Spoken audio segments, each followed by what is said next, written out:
Welcome PSC classmates. My name is Dana Friend, and I would like to present my constellation, Scorpius. The best time to look for this constellation is mid-July around 11:25 p.m. This is the best date and time that Scorpius is still above the horizon. Begin by looking towards the south in the summer and find the J-shaped pattern right above the horizon. You have now located the constellation Scorpius. Once you have found the general outline, we can move to locate the top brightest stars that make up this constellation. We'll start with the brightest star in Scorpius, Antares Alpha. Antares is 555.75 light-years away from Earth. Its spectral type is M1.5 LAB-LB, and its evolutionary stage is a red supergiant. And Antares' radial velocity is negative 3.4 kilometers per second. We'll now move in a clockwise direction to our next star, Larawag Epsilon. Larawag is the fourth brightest star in the constellation Scorpius, and is only 63.71 light-years away from Earth, with a spectral type of K13. This means its evolutionary stage is a giant star. Larawag's radial velocity is negative 2.5 kilometers per second. The next star, Sargas Theta, is the third brightest star in Scorpius. Sargas is 272.02 light-years away from Earth. Its spectral type is F3, and its evolutionary stage is a bright giant star. Sargas's radial velocity is positive 1.4 kilometers per second. Last but not least, we'll talk about Shaula Lambda. Shaula is the second brightest star in Scorpius, and is 571.20 light-years away from Earth. Its spectral type is B1.5 IV plus B, and its evolutionary stage is pre-main sequence.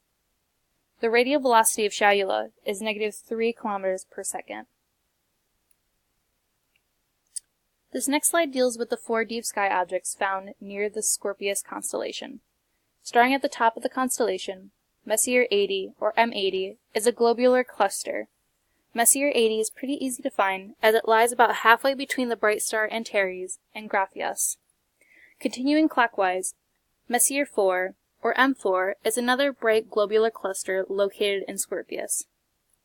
Messier 4 is one of the easiest clusters to find in the night sky, as it can be seen from even small telescopes. It lies only 1.3 degrees west of Antares. The last two sky objects are M7 and M6, which are both in the southern region of Scorpius. M7 can be seen near the west side of the stinger. This is an open cluster, which is the southernmost Messier object in the sky.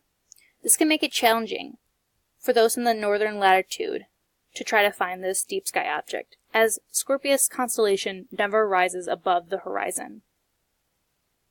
Messier 6, or M6, is another open cluster that is located right above the stinger of the constellation.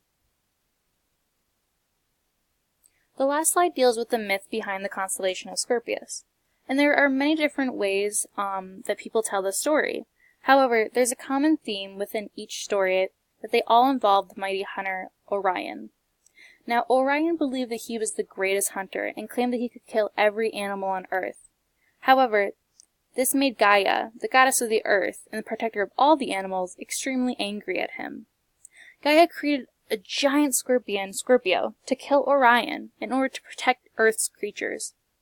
Scorpio eventually attacked Orion and stung him with his stinger, instantly killing him. As a reward for his bravery and for saving the lives of all the animals, Gaia placed Scorpio in the night sky. He is seen chasing Orion across the sky during the year. This is the myth behind Scorpius. Thank you for listening to my presentation on the constellation Scorpius.